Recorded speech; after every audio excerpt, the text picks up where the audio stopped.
마지막 예배 끝나고 우리 이영자 집사님 남편 되시는 우리 김은곤 성도님이 이렇게 회사에서 사고를 당했어요. 그래서 병원에 이렇게 입원을 하셨거든요.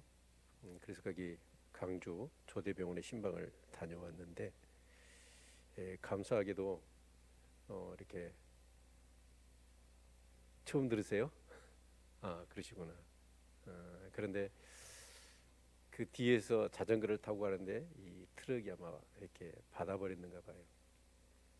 근데 이제 만나서 얘기를 봤더니 감사하시더라고. 그 차가 얼굴을 이렇게 그 밟고 지나갈 수도 있었대요. 그런데 그 자전거가 막아줬다며. 그리고 이제 또 오른팔이 다친 게 아니라 왼팔이 다쳤어요. 그래서 여러 가지로 감사를 하시더라고요. 그래서 참 고맙다, 이제 그런 생각이 들었거든요. 이게 나만 겪는 어려움이냐고 고통이냐고, 그런 일이 있을 때는 막 분노가 치밀고 막 그러잖아요. 그런데 이렇게 감사하는 모습 보면서 그래도 괜찮은 사람이구나 이런 생각을 해보았습니다. 그러면서 이제 조대병원을 제가 한 2년 3년 만에 처음 간 것 같아요. 그런데 주차할 데가 없는 거예요. 그리고 안에를 들어갔더니 어마어마하게 시설이 늘렸더라고요.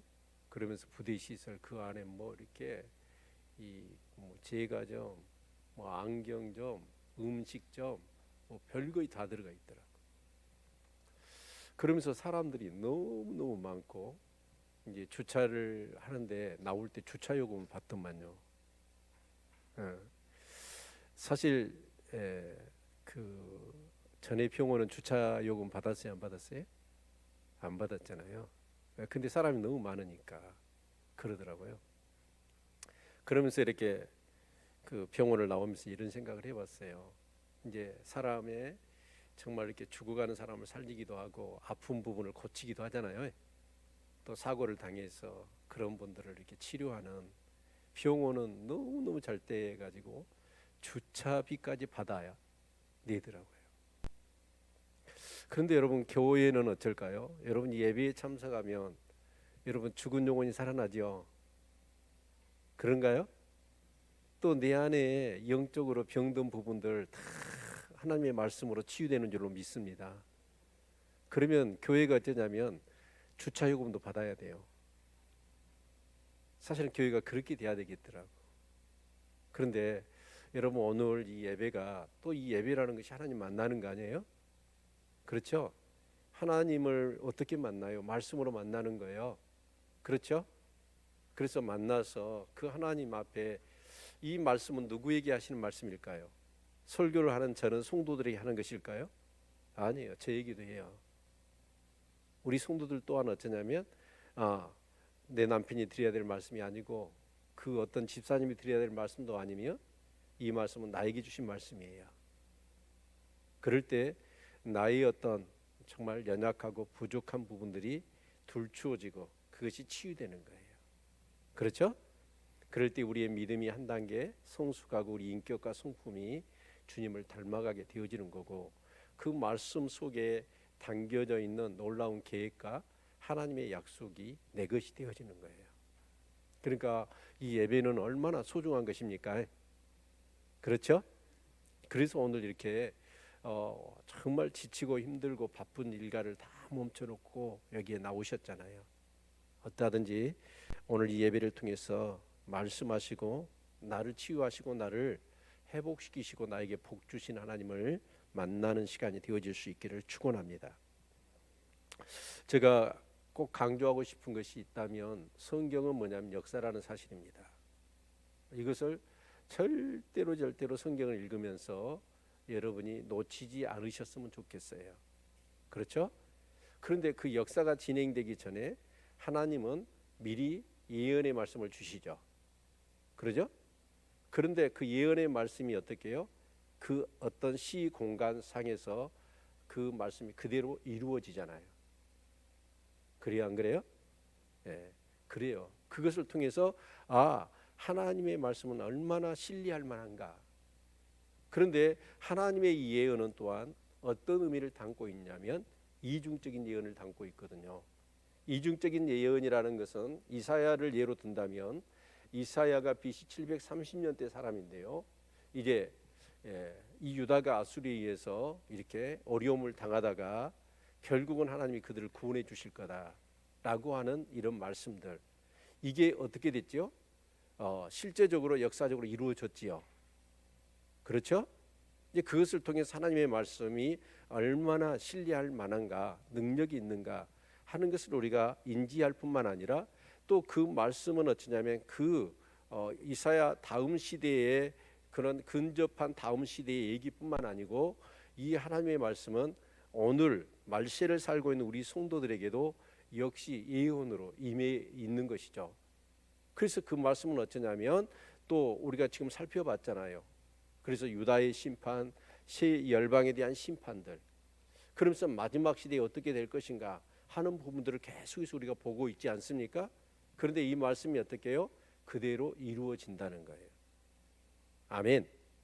그래서 여러분 성경은 역사라는 사실들을 꼭 여러분 인식하고 성경을 보아야 되고, 이 하나님의 말씀은 반드시 역사 가운데 성취되었을 뿐만 아니라 그리고 앞으로 이제 그 하나님의 말씀이 또한 어떻게 해요? 우리 앞으로의 시대에 이루어질 것이라는 거죠. 그렇죠? 어떤 큰 도와 깨우침을 갖는 것도 중요하지만 이 성경이 역사라고 하는 관점과 그 역사에서 반드시 성취되었다라고 하는, 그리고 성취될 것이라고 하는 그런 분명한 인식과 믿음을 가질 때 이 하나님의 말씀은 도저히 우리가 어떻게 해요? 무시할 수 없는 생명의 말씀이 되는 거지요. 그렇죠? 그래서 지금 이제 그 유다의 그런 어떤 심판에 대한, 종말에 대한 그 메시지가 지금 계속되고 있지 않습니까? 그래서 하나님이 북이스라엘에 재물을 줘봤어. 그랬더니 어떻게 합니까? 그것 가지고 정말 너희 중에 공궁한 자, 곤비한 자가 안식을 얻도록 해라 라고 했는데, 그들은 물질 주니까 뭐 했어요? 그 주위에 어려운, 정말 그 생계가 어려운 사람들, 그런 사람들을 베풀고 나누어서 같이 함께 그 가나안 땅, 축복의 땅에서 안식을 누리는 게 아니라 그 하나님이 주신 것을 가지고 뭘 했어요? 술 먹고 취하고 그러면서 타락하고 방종하고. 여러분 그러지 않았습니까? 그래서 이제 제법 하나님을 제대로 섬긴다고 하는 유다 백성들에게도 똑같이 그렇게 복을 주셨잖아요. 복을 주셨더니 유다 백성들 또한 어때요? 이 이스라엘 백성들, 북이스라엘 백성들과 똑같이 술 먹고 방종하고 타락해 버리더라. 그러면서 그들 중에 있는 그런 곤비한 자들, 힘든 자들, 생계의 위협을 받고 있는 그런 사람들은 나몰라라 하더라. 그래서 하나님께서 어떻게 해요? 계속해서 그들에게 말씀을 하셨지만 그들은 하나님의 말씀을 어떻게 해요? 듣고 그냥 이 코웃음 쳐버리는 거예요. 그래서 하나님께서는 어떻게 하십니까? 여기서도 조금, 저기서도 조금. 이사야 선지자를 통하여 구티의 이스라엘 백성을 더 이상은 이렇게 감동을 시키고 그들을 설득해서 하나님의 말씀대로 돌아오려고 하는 그 하나님의 뜻을 포기해 버리죠. 그래서 경고에 경고, 그 경고를 계속하고 심판을 그대로 때려버리는 거예요. 이제 그런 내용이 결국은 이제 이 유다 백성들에게 임한다. 그래서 이제 이 앞주에 그런 시간들, 제가 드라마 얘기했죠. 복습하신 분 손 들어보세요. 성경 한번 다시 읽어보신 분. 그리고 오늘 어떤 내용일까라고 해서 궁금해서 성경을 펴서 미리 읽고 오신 분 손 들어보세요. 우리 양옥기 사모님 훌륭하십니다. 혼자 손 드셨어요.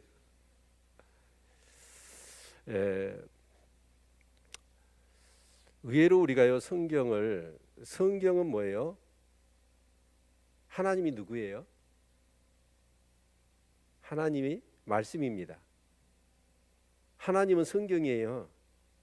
그렇죠? 그런데 여러분 하나님 사랑하세요? 하나님 사랑하시면 성경을 사랑해야 되겠죠? 근데 여러분 솔직히 얘기해 보세요.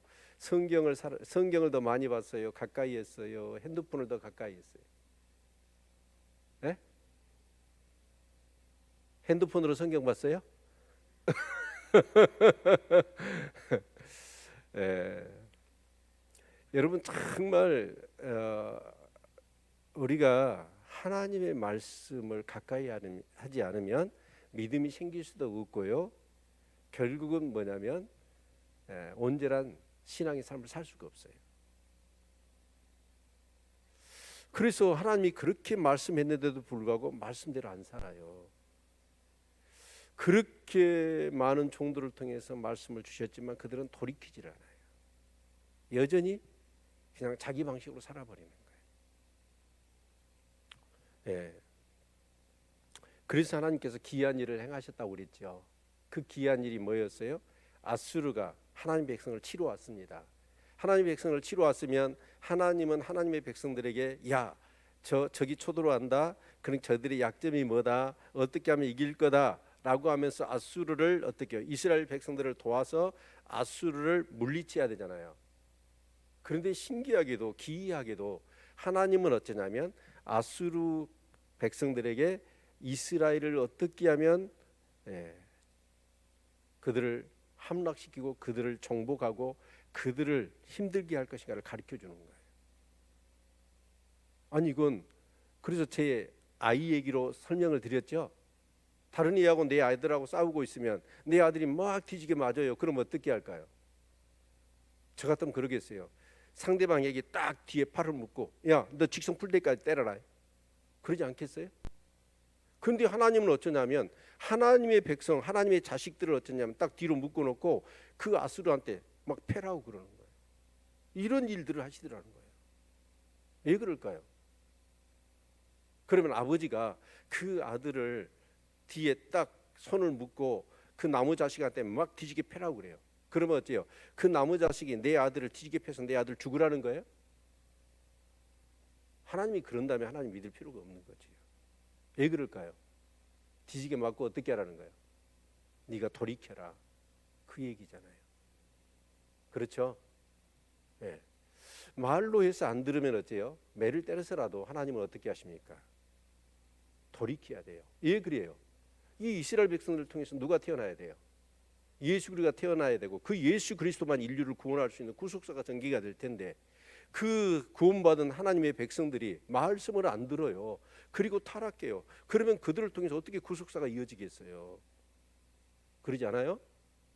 그래서 하나님은 어떻게 하시냐면 기이한 일을 행하는데 바로 그 하나님의 백성들이 아수르에 의해서 정말 고난을 받도록 하신다는 거예요. 근데 오늘 본문은 하나님이 행하신 기이한 일 2탄입니다. 몇 탄?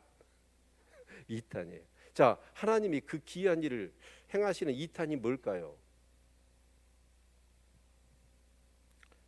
그것은 1탄하고 거의 비슷하지만 내예적으로 하나님이 하나님의 백성들을 징계하시는 거예요.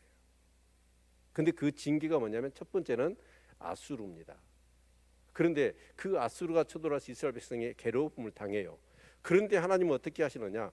괴로움을 당하고 그래서 정말 하나님의 백성들이 겸손해진 것 같으니까 순식간에 아수르를 어떻게 해요? 바람에 나는 개와 같이 공중에 떠다니는 티끌과 같이 그들을 한밤에 그냥 꿈처럼 불어버립니다.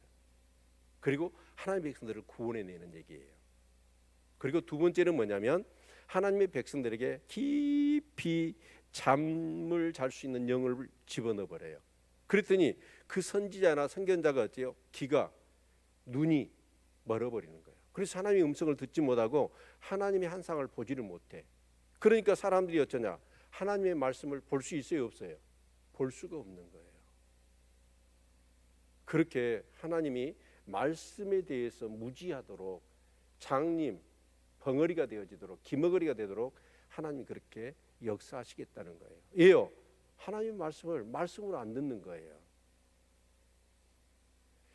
여러분 정말 오늘 이 말씀이 나에게 뭔가 큰 깨달음이 되고 깨우침이 되어지는 말씀이 되었으면 좋겠습니다. 그래서 이 말씀이 불이 되고 방망이가 되어서 나의 어떤 교만한 것들을 태워버리고 나의 굳은 마음을 방망이로 두들겨 패서 깨뜨려서 옥토와 같은 그런 심령의 밭을 일구는 그런 시간이 되었으면 좋겠습니다. 아멘. 예, 이것이 오늘 본문의 내용이에요. 설교 다 했어요. 집이 갈까요? 예. 그러면 여러분 이 성경의 내용들을 이렇게 대략을 제가 얘기했지만 여러분 한 절 한 절 읽고 설명할 수 있겠어요? 여러분이 나중에 성경을 읽고 한 절 한 절이 무슨 뜻인지 알겠어요? 아마 어려울걸요? 그래서 힘들더라도 전언해야 되고 여러분 들으셔야 돼요. 아멘? 예. 자, 그래서 1절부터 한번 읽어봅시다. 1절부터 자, 같이 큰 목소리로 읽어봅시다. 시작. 슬프다 아리엘이여 아리엘이여 다윗의 진친 성읍이여 연분연 절기가 돌아오려니와. 그러니까 슬프다. 이 말은 뭐냐면 정말 슬프다는 거예요. 너무나 안타깝다는 거죠. 여기서 아리엘이 뭐냐면 여러분 간주 성경이 있는 분들은 아리엘 1번 있고 또 2절에 아리엘이 있죠. 근데 번호가 다르죠. 1번 3번으로 돼 있죠. 그리고 그 간주 성경 밑을 보십시오. 자, 1절의 아리엘은 뭘로 설명이 되어 있습니까? 예루살렘을 가리켜요. 그러니까 아리엘 그러면 뭐냐면 아리는 무슨 뜻이냐면 바로 사자란 뜻이에요. 그리고 엘은 뭐예요? 하나님이잖아요. 하나님의 사자. 자, 하나님의 사자는 누구예요? 이스라엘 12지파 중에서 하나님의 사자로 불렀던 지파가 있죠. 유다 지파입니다. 그러니까 지금 북이스라엘은 아수르에서 멸망을 당해버렸고 남유다를 지금 가리켜 사는 얘기잖아요. 그렇죠? 그래서 이 하나님의 백성이었던 유다 지파를 일컫는 얘기인데 그 유다 지파가 사는 곳이 어째요? 바로 예루살렘입니다. 그렇죠? 그래서 그 예루살렘을 얘기하는 거예요. 바로 유다를 얘기하는 겁니다. 그리고 아리엘이여 다윗의 진친 성읍이요. 그러니까 진친 성읍. 다윗이 진을 쳤잖아요. 그렇죠? 우리가 사무엘하 지금 보고 있는데 처음에는 유다 지파의 왕이었을 때는 다윗이 수도가 어디였어요? 헤브론이었잖아요. 근데 통일왕국이 되니까 이제 뭔가 좀 이렇게 전체를 아우를 수 있는 지역으로 도시 수도를 옮기잖아요. 그가 어디예요? 네, 예루살렘이란 말이에요. 자, 그래서 그 예루살렘을 아리엘은 가리키는 겁니다. 근데 연분연 절기가 돌아오려니와. 근데 연분연 뭐예요? 절기가 돌아오죠. 그러면 이스라엘에 특히 유대인들에게 3대 절기가 뭘까요? 네, 오순절. 처음에 6월절이죠. 그 다음에 오순절. 그 다음에 초실절입니다. 이게 3대 절기입니다. 물론 이제 5대 절기가 있지만 특히 이제 3대 절기. 그럼 절기가 어떤 의미가 있죠? 그 절기를 잘 알아야 되겠죠. 자, 우리 광복절. 그러면 광복절은 무슨 의미가 있죠? 일제로부터 우리가 나라의 주권을 회복한 날, 해방되는 날, 그런 날을 기념하는 거잖아요. 그러죠? 그러듯이 6월절은 어떤 절기일까요? 네, 애굽에서 우리를 구원하신 날이에요. 그래서 하나님의 백성 삼아 주신 날이잖아요. 그렇죠? 그것을 기념하는 거예요. 그래서 6월절 바로 어린 양을 잡아서 그 피를 좌우 임방과 물손주에 바를 때 죽음의 사자가 넘어갔지요. 그 구원을 의미한다고 그랬어요. 우리가 그 예수 그리스도의 십자가의 그 피를 의지할 때 우리는 죄 사함을 받고 구원받게 되는 줄로 믿습니다. 아멘. 그리고 이제 오순절입니다. 이제 출애굽한 지 6월절이 지난 다음에 7일은 49 해서 다음 날이 바로 오순절이잖아요.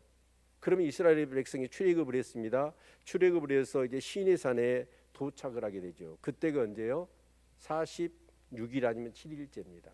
그리고 모세가 어떻게 했습니까? 시내산에 가서 하나님 말씀을 받았어요. 그래서 그 하나님의 말씀을 받은 날을 기념해서 그들이 절기를 지킨 게 오순절입니다. 그렇죠? 그런데 이제 오늘 초대교회 이 마가의 다락방의 오순절 사건을 경험한 이후의 세대는 오순절하면 어떻게 보면 하나님의 말씀을 받은 날일 뿐만 아니라 또 한편으로는 성령을 받은 날이죠. 그래서 하나님의 말씀은 성령이 없으면 이해할 수 없고 성령의 능력이 아니면 하나님 말씀대로 살아갈 수 없다는 의미를 담고 있는 거지요. 그렇죠? 그리고 이제 그들이 광야 생활을 지나서 가나안 땅에 들어가서 처음 곡식을 이렇게 뿌리고 열매를 맺습니다. 그래서 그것을 추수하고 그것을 어떻게 해요? 창고에 이제 저장을 하잖아요. 그래서 초실 처음 열매를 맺은 것. 그래서 광야의 그 힘든 과정을 하나님이 지켜주셨고 약속대로 가나안 땅에 인도하셔서 이렇게 풍성한 곡식으로 이렇게 인도해 주신 하나님을 감사할 뿐만 아니라 그것을 창고에 모아드리잖아요. 그래서 수장절이라고 그러죠. 수장이 뭐예요? 곡식 숫자에다가 장은 뭐냐면 바로 이 보관한다는 의미잖아요. 그것은 또한 뭘 담고 있나요? 이 세상에서의 광야의 여정을 잘 마치고 나면 하나님이 가라지는 불에 태우고 곡식은 알곡은 어떻게 해요? 천국에 모아서 드리시죠. 그래서 수장절인 거예요. 아멘. 그래서 이런 절기를 하나님의 백성들이 연연히 이렇게 그들이 지킨다는 것이죠. 그런데 하나님이 뭐라고 했냐면 그렇게 지키지만 하나님 뭐 하신다는 거예요? 2절 같이 하면 읽죠. 시작. 내가 필경 너 아리엘을 괴롭게 하리니 네가 슬퍼하고 애곡하며 내게 아리엘과 같이 되리라. 자, 내가 필경 너 아리엘을 괴롭게 하리니 유다 백성을 하나님이 괴롭게 하신대요. 그리고 네가 슬퍼하고 애곡하며 내게 아리엘과 같이 되리라. 이 3절 2절에 있는 이 아리엘은 1절에 있는 아리엘과는 다른 개념이에요. 그래서 이 아리엘 하면 이게 뭘 의미하냐면 번제단을 얘기해요. 하나님의 번제단. 아멘. 자, 그러면 이제 절기를 이렇게 드리잖아요. 제사를 드릴 때 반드시 제물이 있지요. 이 제물을 가져와서 어떻게 합니까? 그 번제단 앞에서 제물을 죽여요. 그리고 그 피를 받아서 번제단의 네 기둥에 있는 뿔에다가 바릅니다. 그리고 그 제물은 어떻게 합니까? 각을 떠서 그 번제단 위에 올려놓고 불로 태우잖아요. 그렇죠? 그래서 그 향기를 하나님 앞에 올려드려서 제사를 드리는 게 번제지 않습니까? 그렇죠? 그러니까 네가 번제단 같이 될 것이다. 그건 뭘 의미할까요? 늘 뜨거운 불이 있어요. 거기서 모든 것이 태워집니다. 그리고 그 번제단 밑에는 항상 비명을 지르면서 짐승이 죽어가고 피비린내가 진동하는 거예요. 그래서 하나님께서는 그 아리엘 하나님의 백성 그 유다를 어떻게 하시겠다는 거예요. 번제단처럼 정말 불에 의해서 태워지고 피비린내가 진동하는 그런 일들로 인하여 너를 괴롭게 할 것이고 그로 인하여 너희들이 슬퍼하고 너희들이 애곡하게 될 것이다 라고 말씀하시는 거예요. 이해가 되십니까? 그래서 3절 보면 내가 너를 사면으로 둘러 진을 치며 군대로 너를 예우며 대를 쌓아 너를 치리니. 그러니까 내가 너를 사면으로 둘러 진을 치며 군대로 너를 예우며 대를 쌓아 너를 치리니. 이건 뭘 의미할까요? 아수르 군대를 통해서 결국 예루살렘이 에워싸움을 당할 것이다 라는 얘기를 하고 계시는 거예요. 그렇죠? 그래서 그런 상황 가운데서 4절 같이 한번 읽어봅시다. 시작.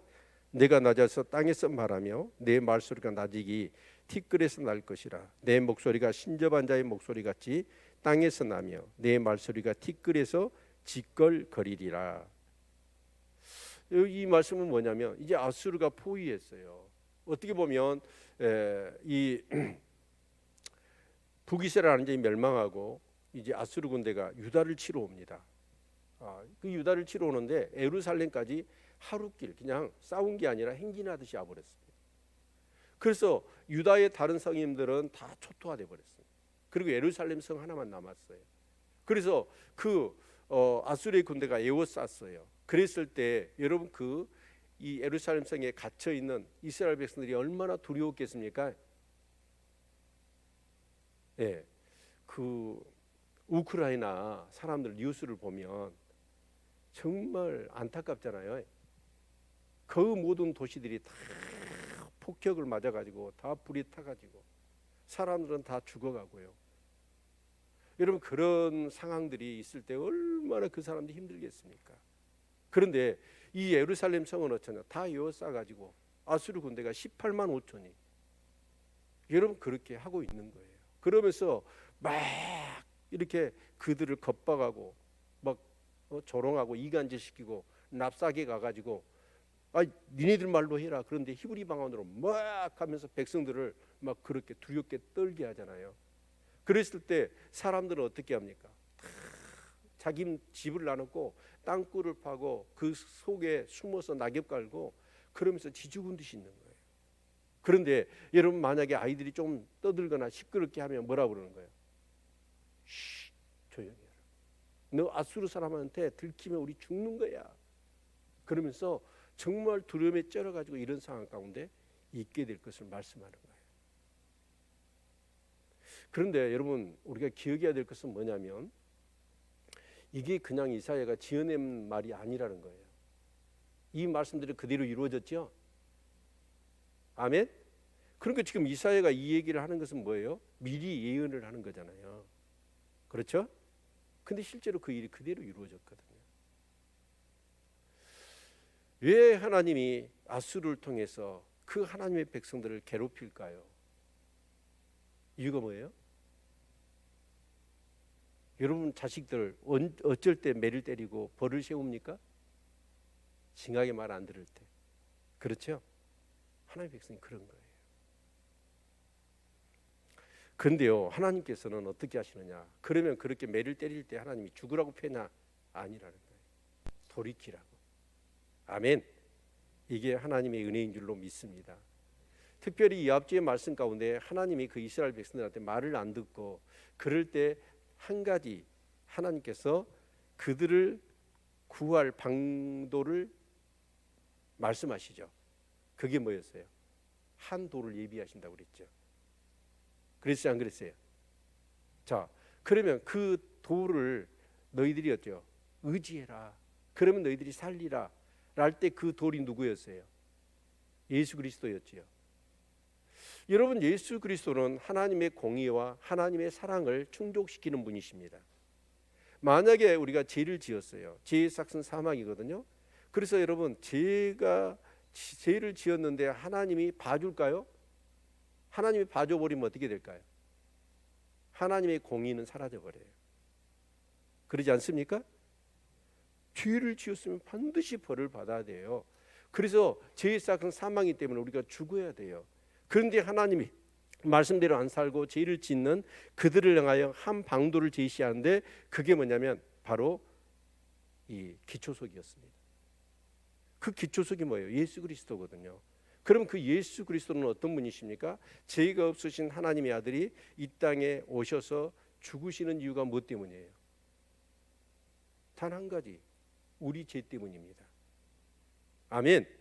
그래서 정말 예수님이 내 죄로 인하여 죽으셨다는 사실을, 그래서 그 전에 반드시 있어야 될 것이 뭐냐면 내가 구제받을 수 없는 죄인이라는 인식입니다. 좀 착하고 선한 일도 하잖아요. 그래서 나는 그래도 괜찮은 사람이야 입니까? 사람과 비교해서는 좀 괜찮을지 몰라요. 그러나 하나님의 기준으로 봐서는 나는 어떤 사람이에요? 죄인 중에 괴수입니다. 죽어 멸망받아야 돼요. 그리고 정말 만물보다 거짓되고 심히 부패한 것이 내 마음인 것을 알아요. 그래서 뭔가 좀 착하고 선한 일도 하기는 하지만 근본적으로는 어째요? 용서받지 못할 죄인이라는 거예요. 그렇죠? 그런데 그런 우리 죄를 위하여 예수님이 십자가에 피 흘려 죽으신 거예요. 얼마나 감사한 일입니까? 도저히 용서받을 수 없는 죄인이 용서를 받은 거예요. 누구 때문에? 예수님 때문에. 그래서 하나님의 바로 구원의 계획 속에서 예수 그리스도는 하나님의 공의를 충족시킵니다. 나를 죽이는 대신에 누가 대신 죽었어요? 반드시 죄의 싹슨 사망이기 때문에 내가 죽어야 돼요. 그런데 나를 어떻게 해요? 살리시고 내 대신 누가 죽으신 거예요? 예수님이 죽으신 거잖아요. 그렇죠? 예. 그래서 하나님의 공의를 충족시켰을 뿐만 아니라 하나님은 또한 사랑이시죠. 그렇죠? 그래서 우리를 죽이지 않고 대신 예수님을 희생하시고 우리를 사랑하셔서 우리를 구원해 주신 거예요. 믿으십니까? 그런데 그것도 그들은 믿지 않아요. 믿지 않아서 하나님이 결국은 경고의 경고 그리고 심판 그렇게 행하시는 것입니다. 자, 그것이 아수를 통해서 그렇게 됐는데, 자, 그러면 그렇게 두들겨 맞고 그들이 어쨌을까요? 사실은 보면 이제 예루살렘 성만 남았잖아요. 그래서 열왕기하 19장 우리가 살펴보았죠. 열왕기 19장에 히스기야를 통해서 회개하고 그들이 정말 하나님의 뜻이 무엇일까 겸손하게 낮춘 것이죠. 그랬더니 하나님이 어떤 일을 행하셨나요? 그들이 겸손하게 정말 마음을 돌이키려고 하니까 하나님이 5절 같이 읽어봅시다. 그럴지라도 내 대적의 무리는 세미한 티끌 같겠고 강포한 자의 무리는 불려가는 겨 같으리니 그 일이 경각간에 갑자기 이룰 것이라. 내 대적의 무리가 누굴까요? 네, 이런 걸 잘해야 국어 점수가 높더만. 누구예요? 네 대적이니까. 아리엘의 대적이 누구예요? 아수르잖아요. 근데 그 아수르가 어떻게 될 거다? 세미한 티끌 같겠고 강포한 자의 무리는 불려가는 겨 같으리니. 여러분, 먼지, 티끌, 그렇죠? 이 티끌이 뭐예요? 여러분 평상시에는 잘 모르죠. 근데 이렇게 햇살이 딱 들어와봐요. 그러면 내가 사는 집안에 먼지들이 얼마나 둥둥 떠다닙니까? 이 겨는 뭐예요? 겨 아시죠? 볼이나 여러분 쌀을 알맹이 빼면 왕겨 있잖아요. 그러죠? 그 겨는 어때요? 알맹이에 빠져버리니까 바람 불면 날려버려요. 그런데 그렇게 용맹하고 최고로 제국 중에 제국이었으며 잔인한 군사들이었던 아수르 군대가 어떻게 될 거냐면 바로 티끌과 같고 바람에 날리는 겨와 같게 될 거다. 그런데 그 일이 한순간에 이루어질 것을 말씀하고 계셔요. 그래서 6절을 보면 만군의 여호와께서 병력과 지진과 큰 소리와 해리 바람과 폭풍과 맹렬한 불꽃으로 그들을 징벌하실 것인즉 아리엘을 치는 열방의 무리 곧 아리엘과 그 보장을 쳐서 공곡해 하는 모든 자는 꿈같이 밤에 한쌍같이 되리니. 그러니까 그 아수르 군대가 이제 이 여리고 성만 무너뜨리면 이 유다는 우리가 안전히 먹는 거야 라고 생각을 했단 말이에요. 그런데 하룻밤에 꿈처럼 그것이 일장춘몽이 되어져 버리더라. 여러분 어렸을 때 꿈 꾸시었죠? 뭐 지금도 꿈 꾸시나요? 참 신기하게 이렇게 나이 드니까 꿈을 별로 안 꿔줘.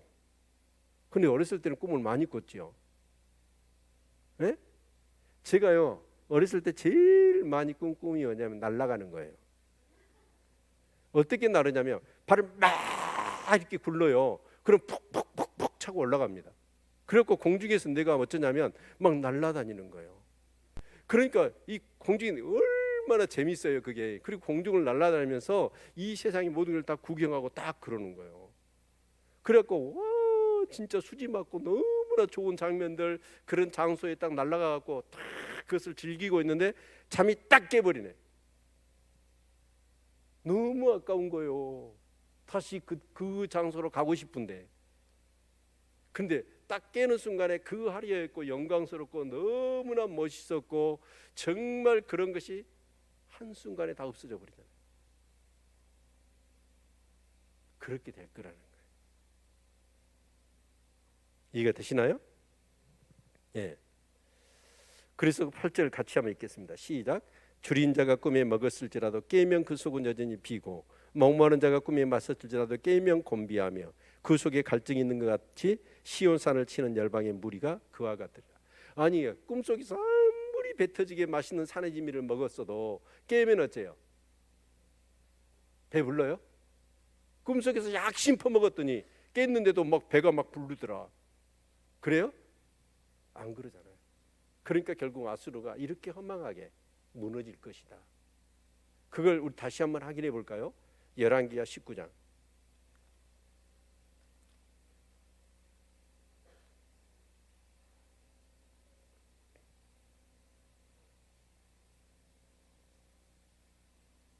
(35절부터) 37절까지 같이 한번 읽어보죠. 아마 한 대여섯 번은 읽은 것 같습니다. 열왕기하 19장 35절로 37절 같이 읽습니다. 시작. 이 밤에 여호와의 사자가 나와서 아스루진에서 군사 18만 5천을 친지라. 아침에 일찍 일어나 보니 다 송장이 되었더라. 아스루 왕 사네립이 떠나 돌아가서 니느에 거하더니 그 신 니스록의 묘에 경배할 때 아드람멜렉과 사라셀이 저를 칼로 쳐 죽이고 아라라 땅으로 도망하며 그 아들 에살하돈이 대신하여 왕이 되니라. 그러니까 18만 5천 명이 하룻밤 사이에 뭐가 됐어요? 다 죽어버렸대요. 여러분 군사가 없는데 사네립이 여러분 전쟁할 수 있겠어요? 그래서 자기 고국으로 돌아가서 너무 상심해가지고 자기가 섬기는 신 앞에서 이렇게 제사를 드리고 있는데 두 아들놈이 나와가지고 죽여버린 거예요. 그리고 그 길로 아수르는 어쩌냐면 쇠락해버립니다. 하나님 말씀이 무섭죠? 아멘. 그것을 말씀하고 있어요. 그리고 이제 9절부터는 어떤 내용이냐면 하나님이 이쪽으로 이렇게 이스라엘 백성을 어려우게 한다면 이 9절부터는 내적으로 안으로 그들이 어떻게 하나님이 벌을 내리시느냐 하는 내용입니다. 자, 9절 같이 한번 읽겠습니다. 시작. 너희는 놀라고 놀라라. 너희는 소경이 되고 소경이 되라. 그들의 취함이 포도주로 인함이 아니며 그들의 비틀거림이 독주로 인함이 아니라. 여러분 이 포도주와 술에 취하면 어쨌든가요? 비틀거리잖아요. 그러죠? 예. 그런데 취하고 그들이 비틀거리는 것이 여러분 술과 포도주나 독주나 그런 것이 아니라 그들의 삶이 어떻게 하냐면 진짜 눈이 어두워져가 소경이 돼서 소경이 되면 어쩔까요? 아무것도 보지 못하니까 어떻게 하겠어요? 막 이리저리 막 방황하지 않겠습니까? 그렇죠? 무엇이 길인지 어디가 늪인지 어디가 정말 죽을 곳인지 어떤 것이 편안한 길인지 그걸 모르니까 그 백성들이 완전히 그 어둠 속에서 소경처럼 그렇게 되어질 것을 말씀하시죠. 그러면 어떻게 그게 되어지느냐라는 거 10절 이후부터인데요. 10절 같이 한번 읽습니다. 시작. 대저 여호와께서 깊이 잠들게 하는 신을 너희에게 부어주사 너희의 눈을 감기셨음이니 눈은 선지자요 너희의 머리를 덮으셨음이니 머리는 선견자라. 여러분 선지자하고 선견자가 있는데 선지자는 뭐예요? 하나님의 음성을 듣는 거고 선견자는 볼견자잖아요. 하나님의 한상을 보는 거예요. 그러니까 하나님이 때로는 우리에게 말씀하실 때 뭘로 말씀하시죠? 첫 번째 제일 먼저 말씀으로, 두 번째는 한상으로, 꿈으로. 아멘. 그런데 여러분 정말 이 사람들이 어떠냐? 여호와께서 깊이 잠들게 하는 신을 너희에게 부어줘 버렸어. 깊이 잠들게, 영적으로 잠들어 버린 거예요. 여러분 우리가 그 아담이 있잖아요. 독취하는 것이 하나님 보시기에 좋지 못해서 결국은 이제 하를 하나님이 창조하실 때 어떻게 했어요? 이 아담의 갈비뼈를 빼내야 되잖아요. 얼마나 아팠을까요? 예? 예. 그런데 그때는 마치지도 없고 그래서 하나님이 어떻게 하셨어요? 깊이 잠들게 하셨어. 그래가지고 수술을 하신 거예요. 그렇죠? 그런데 이스라엘 백성들은 어쩌냐면 영적으로 완전히 잠들어서 영적으로 완전히 무디어져 버린 거예요. 특히 이제 선지자와 선견자의 눈과 귀를 가려버리니까 이 사람들이 하나님의 말씀을 풀어낼 수 있어요? 못 풀어내는 거예요. 그래서 이 이스라엘 전체, 이 유다 전체가 뭐가 되냐면 깊은 영적 암흑에 빠져버린 거예요. 자, 그래서 11절 12절 같이 한번 읽어볼까요? 시작. 그러므로 모든 묵시가 너희에게는 마치 봉안책의 말이라 그것을 유식한 자에게 주며 이르기를 그대에게 청하노니 이를 읽으라 하면 대답하기를 봉화했으니 못하겠노라 할 것이요 또 무식한 자에게 주며 이르기를 그대에게 청하노니 이를 읽으라 하면 대답하기를 나는 무식하다 할 것이니라. 여기서 여러분 이 책이 뭐예요? 성경입니다. 하나님의 말씀이에요. 근데 하나님의 말씀을 유식한 자는 한마디로 얘기하면 선견자나 선지자지요. 그런 선지자 선견자한테 이 말씀을 이 책을 성경을 하나님의 말씀을 책을 주니까 두루마리 책을 주니까 뭐라고 하냐면 그 사람들이 이게 봉화해졌으니 내가 읽을 수가 없다는 거예요. 여러분 성경이 봉해졌어요? 하나님 우리에게 말씀을 주실 때 봉해했나요? 아니죠. 여러분 요한계시록에 보면 사도 요한이 하나님이 말씀하시는 거예요. 기도 중에 앞으로 될 일, 장차 될 일을 내가 너희에게 보일 테니까 올라오라고. 그래서 사도 요한이 하나님 나라 갔어요. 하나님 나라 갔더니 여러분 그 천군 천사 가운데서 하나님의 보좌에 하나님이 앉아 계시는데 그 오른손에 뭐가 있어요? 책이 있는 거예요. 근데 그 책이 뭐냐면 앞으로 될 일이거든요. 사도 요한은 지금 엄청난 믿는 사람이 핍박을 받고 박해를 받고 그러면서 믿음의 사람들의 결국이 어떻게 될 것이냐 너무너무 궁금했어요. 그래서 그 답을 좀 얻고 싶은데 올라오라 그래서 갔더니 어쩌냐, 하나님의 오른손에는 책이 있어. 그것만 펴면 앞으로 어떻게 될 것인가 답을 얻을 수 있어요. 그런데 봤더니 그 책이 어떻게 됐어요? 7인으로, 한 번이 아니라 7개로 봉해져 있는 거예요. 그러니까 사도 요한이 어떻게 하던가요? 네? 여러분 성경이 안 보여. 그러면 여러분 어떻게 해야 돼? 포기해버려요? 아니 그 말씀, 그것을 봉한 것을 펴야 앞으로 이 믿음의 교회가 앞으로 믿음의 사람들이 어떻게 될 것이냐, 저 핍박하는 주체는 어떻게 될 것이며 믿음의 결국은 어떻게 될 것인가가 너무나 분명히 그 책에 써졌다고. 장차 될 일을, 앞으로 될 일을 내가 보여준다라고 해서 거기 올라갔더니 그 책이 있어요. 근데 봉해져 버린 거예요. 여러분 거기에 답이 있는데 그래서 사도 요한이 어떻게 했을까요?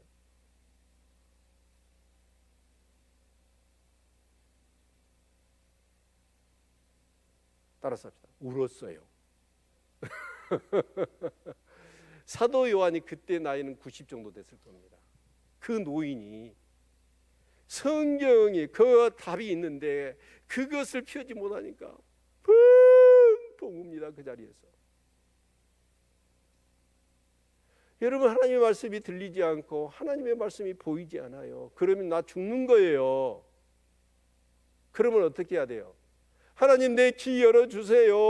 내 굳은 마음 찌하시고 부드러운 마음 주시고 내 눈을 열어 하나님을 보게 해주세요 라고 뭘 해야 돼요? 울부짖어야 되지 않겠어요? 그랬더니 한 장로가 나와서 뭐라고 얘기합니까? 유다의 사자 바로 예수 그리스도, 그 자가 뭘 한다는 거예요? 인봉을 뗄 거라는 거예요. 아멘. 그래서 그 예수님 앞에 그 책이 옮겨지고 그 예수님이 인을 하나씩 떼잖아요. 인을 하나씩 뗄 때마다 요한계시록 하나의 사건들이 펼쳐지지 않습니까? 거기서 답이 얻어지잖아요. 결국은 그것을 여러분 7인을 떼고 7대장 7나팔의 그런 재앙들이 끝난 다음에 결국 뭐예요? 승리한다는 거잖아요. 아멘. 그런데 하나님이 깊이 잠들게 해버리니까 이 하나님의 말씀을 풀 사람이 없는 거예요.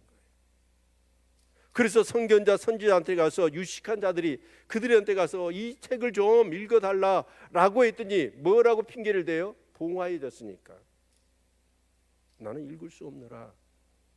그래서 이번에는 어쩌냐, 무식한 자들한테 가봤어. 무식한들한테 이 책을 좀 읽어달라고 그랬더니 무식한 자들은 난 무식하니까 몰라 이렇게 얘기를 해버린 거예요. 그럼 답이 어디가 있어요?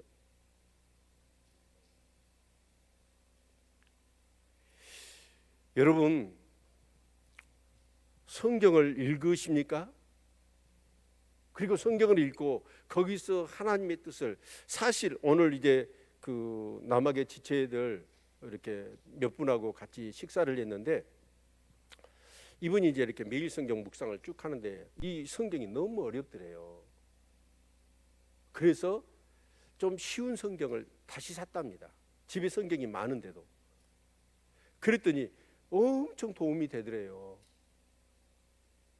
참 고맙더라고. 저는요, 성도가 이 성경이 어려우니까 진짜 어려운 말로 돼 있어. 그러죠? 그런데 여러분 쉬운 성경이랄지 여러분 뭐 표준 셰번역이라 그런 성경을 읽으면 좀 성경이 쉬워요. 그래서 어떻게 성경을 풀어보려고 그렇게 시도를 했다라고 하는 측면을 그 얘기를 듣고 참 감사하더라고. 여러분 어쩌세요? 성경이 안 풀리면, 성경을 읽었는데 성경이 안 풀리면, 예? 에이 모르겠다. 덮어버려요? 여러분 정말 하나님의 말씀을 볼 수 있는 눈이 있기를 바랍니다. 그리고 하나님의 음성을 들을 수 있는 귀가 열려야 돼요. 제가 이렇게 설교를 하잖아요. 이 성경의 말씀도 로고스고 제가 설교하는 것도 로고스예요. 그런데 여러분은 이 로고스의 말씀 속에서 뭘 들어야 될까요? 살아있는 하나님의 음성, 살아있는 음성, 그걸 레마의 음성이라고 그래요. 그 음성을 들을 수 있기를 바랍니다. 오늘 성경을 통해서 하나님 나에게 무엇을 말씀하고 계시는가, 이걸 들을 수 있기를 축원합니다. 아멘. 자, 그런데 그러면 그들이 왜 그랬을까 하는 답이 13절 14절에 나와 있습니다. 자, 13절 14절 같이 한번 읽어볼까요? 시작. 주께서 가라사대 이 백성이 입으로는 나를 가까이하며 입술로는 나를 존경하나 그 마음은 내게서 멀리 떠났나니 그들이 나를 경외하면 사람의 계명으로 가르침을 받았을 뿐이라. 그러므로 내가 이 백성 중에 기이한 일, 곧 기이하고 가장 기이한 일을 다시 행하리니 그들 중에 지혜자의 지혜가 없어지고 명철자의 총명이 지워지리라. 하나님이 기이하고 기이하고 가장 기이한 일을 행하실 건데 그게 뭐라는 거예요? 하나님 말씀을 그들이 보지 못하도록 그들의 뭐예요? 지혜를, 총명을 뺏어가 버린다. 아니 하나님이 지금 말씀을 주셔가지고 이 말씀을 어떻게 하든지 깨닫고 그 말씀대로 살라고 주신 말씀 아니에요? 근데 하나님의 백성들이 뭐냐? 이 말씀을 볼 수 없도록 지혜와 총명을 뺏어가 버린대요. 아니 하나님 무슨 심보요 이게?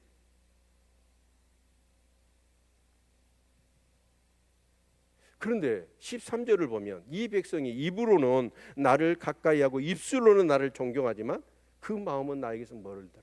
너무나 멀리 마음이 멀어졌다는 거예요.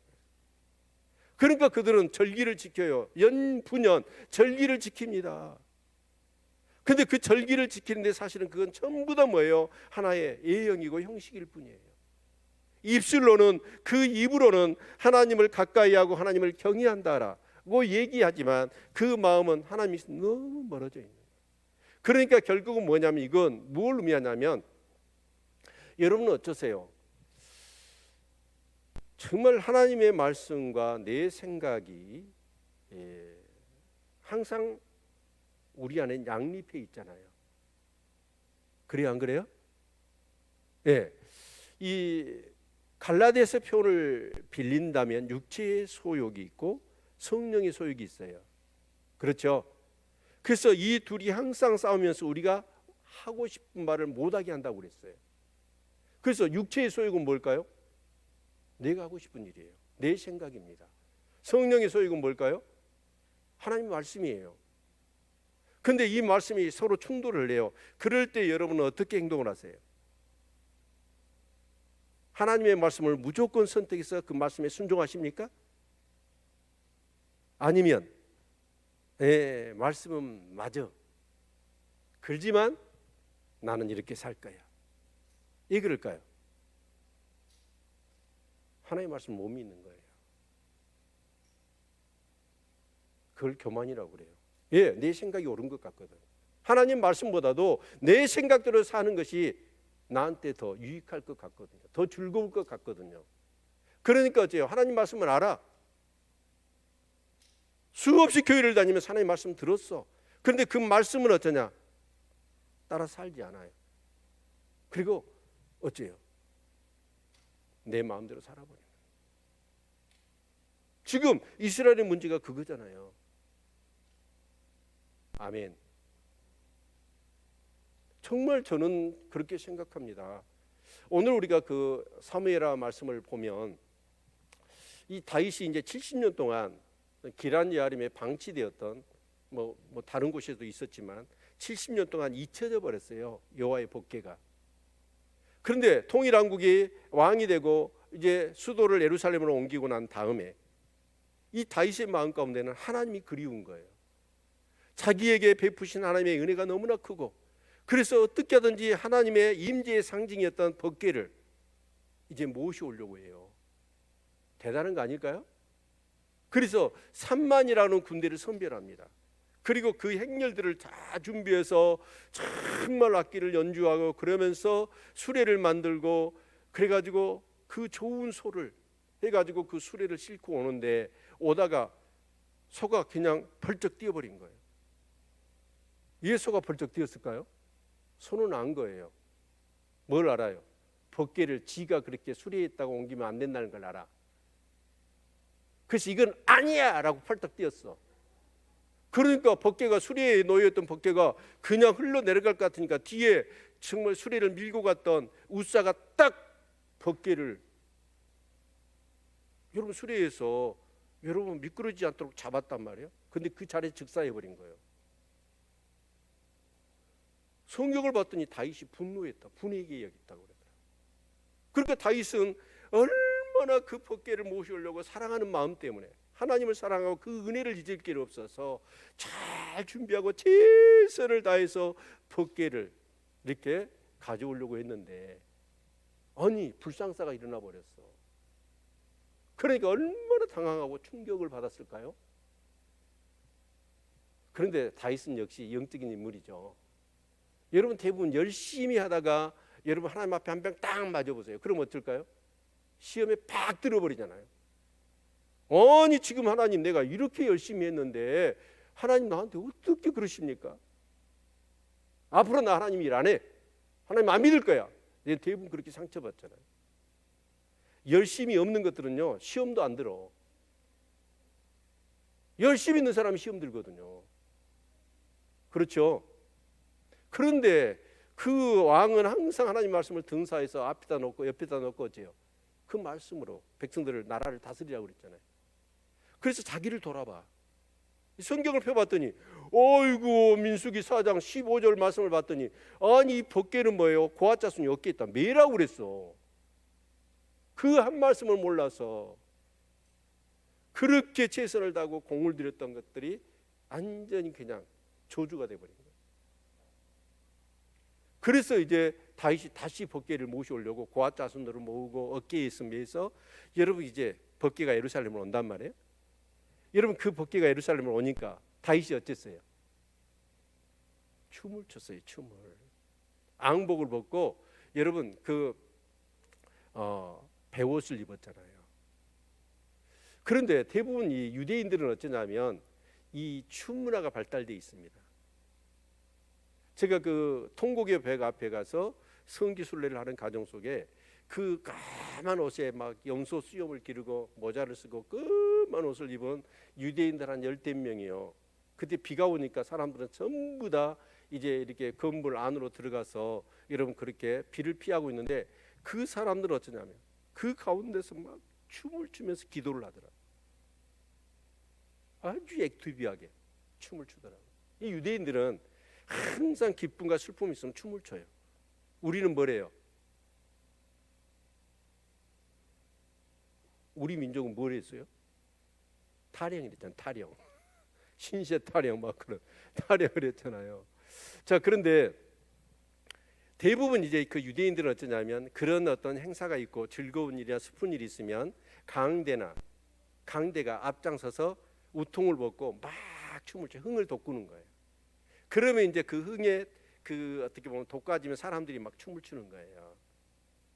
그런데 그 법궤가 오니까 다윗이 뭘 했어요? 춤을 췄어요.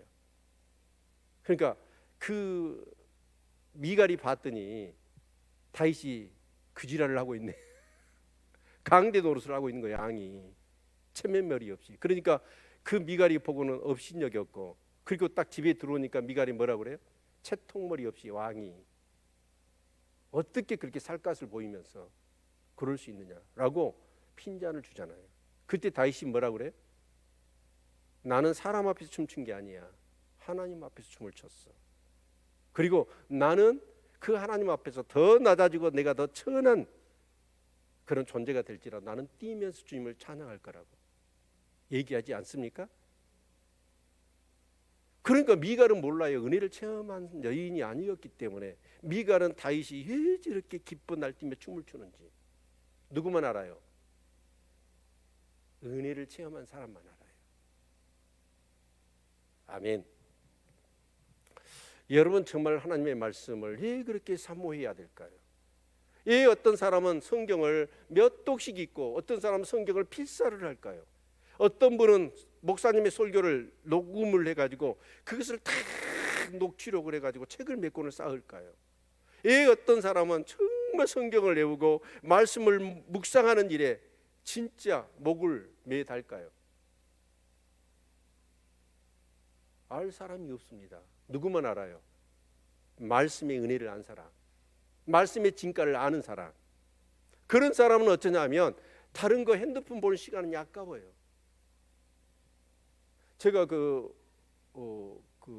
평생교육사 공부를 하는데 이제 내일 모레 시험이거든요. 그래서 강의를 계속 이렇게 듣는데 어떤 교수님이 이건 꼭 여러분이 한번 보십시오. EBS에서 하는 백세 쇼크라는 프로그램 아신가요? 예능 보신이라고 EBS는 잘 안 보시죠. 저는 그런 걸 참 좋아해요. 근데 EBS를 봤더니 이게 뭐냐면 파고다 공원에 갔더니 노인들이 그 시간 되니까요 자리 싸움을 하더라고. 왜 그곳이 자리 싸움을 한가 이렇게 유심히 봤더니 어떤 교회에서 그 노인들한테 500원짜리 동전 하나를 주는 거예요. 그거 받으려고 노인들이 몇백 명이 자리 싸움을 하고 있는 거예요. 막 박스 갖다가 앉아 있어. 미리 막 1시간 전에 와서 500원 받으려고. 그런데 그것이 끝이 아니야. 딱 거기서 500원 딱 그 시간에 500원 주잖아요. 그것 받고 여러분 65세 이상은 지하철 공짜지요. 서울이 아니니까 모르구나. 그런데 공짜니까 지하철을 타고 또 다른 데를 가면 거기는 1,000원을 줘요. 그러면 거기서 1,000원을 받아. 거기서 1,000원을 받으면 또 다른 곳에 가면 어쩌냐? 1,500원을 줘. 도합 몇이에요? 3,000원이에요. 그런데 이 노인들이 어쩌냐? 그 3,000원을 받으려고 하루를 그렇게 보낸답니다. 그런데 그 TV에서 내용이 뭐냐면 그러면 그 3,000원이 없어서 목매 달듯이 그 3,000원을 받기 위해서 그런 사람이 3분의 1밖에 안 된대요. 3분의 2는 어떠냐? 넉넉하대요. 그러면 그 3분의 1은 왜 거기에 모여드느냐? 너무 무료한 거야 하루가. 그런데 그 3,000원을 받겠다고 아침부터 해가지고 삥 돌잖아요. 그러면 하루가 딱 지나간대. 운동도 되고. 노후가 그러면 좀 불쌍하지 않나요? 아니요. 너 나이 들어봐라. 근데 다른 이제 포커스를 보여주는 거예요. 정말 노인이 됐는데도 노인이 그냥 나이는 숫자에 불과하다라고 하면서 88세 할머니를 보여주더라고요. 근데 88세 할머니는 뭐냐? 공책에다가 가나다라를 써가지고 자기가 1년에 읽었던 책이 300권에서 400권이에요. 그럼 하루에 한 권 읽는다는 거예요. 그렇게 책을 읽더라고요. 몇 세가? 88세 할머니가. 자, 어떤 분은 65세인가 되더라고요. 근데 이분은 은퇴했어. 은퇴했는데 어쩌냐? 집에 가만히 안 있어. 주위에 어려운 사람이 있으면 집에 가서 청소를 해줘.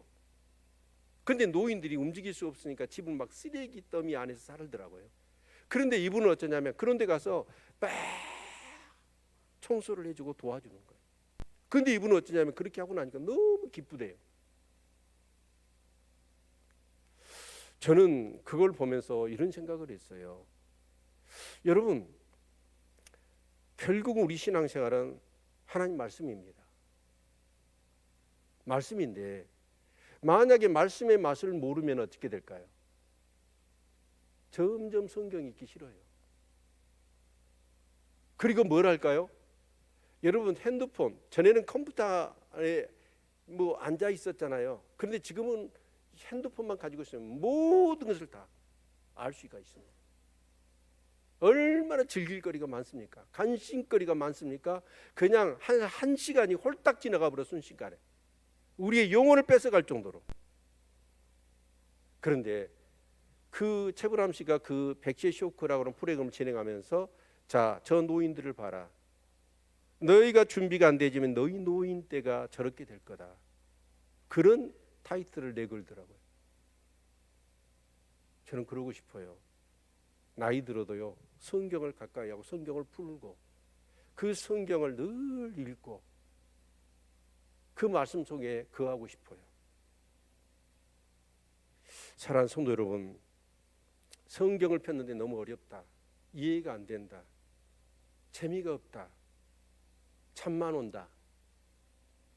만약에 우리가 신앙생활을 수십 년을 했는데도 불구하고 성경에 대한 사모함이 없고 그 말씀 앞에 경의하는 마음이 없다고 한다면, 제가 볼 때는 그분은요, 치매가 올 거고 영적으로요 점점 더 어두워져 버릴 겁니다.